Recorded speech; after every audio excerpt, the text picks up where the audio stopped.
models, the meaning of models, and what various scholars have said about a model. Um, First of all, a model is a kind of representation of a complex structure.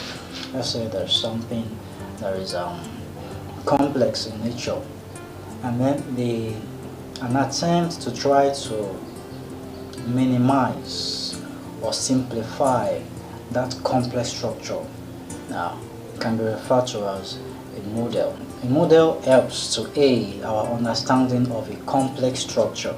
Let's take for instance a bottle, like all these common bottles out there, table water.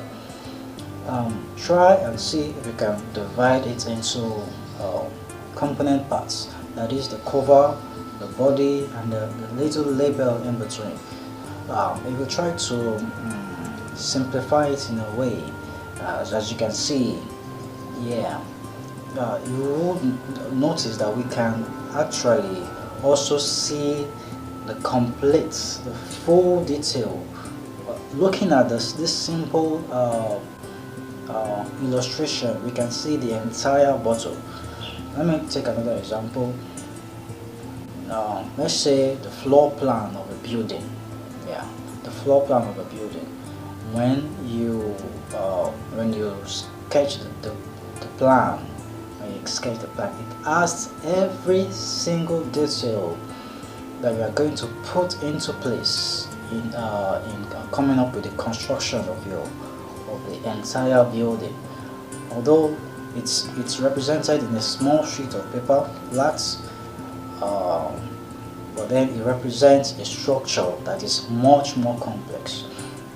So, coming back to what a model is now, a model is an attempt to freeze a dynamic process. So we can say a model is can be confusing or can be distorting.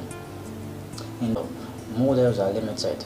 Previous scholars will come up with their own definitions of a model, but the truth is models cannot define the dynamic nature of things. Can only infine, because it's an infinite process. You can't constrain it into one particular thing. So that's the idea of model, trying to simplify a complex structure. But note, you cannot simplify a complex structure to the extent that you lose relevant details. Once relevant details, important details are out of your model, then you can't be regarded as a model. Alright, so we have all of those various scholars that have defined model. We're going to look at the very first one, the Laswell model.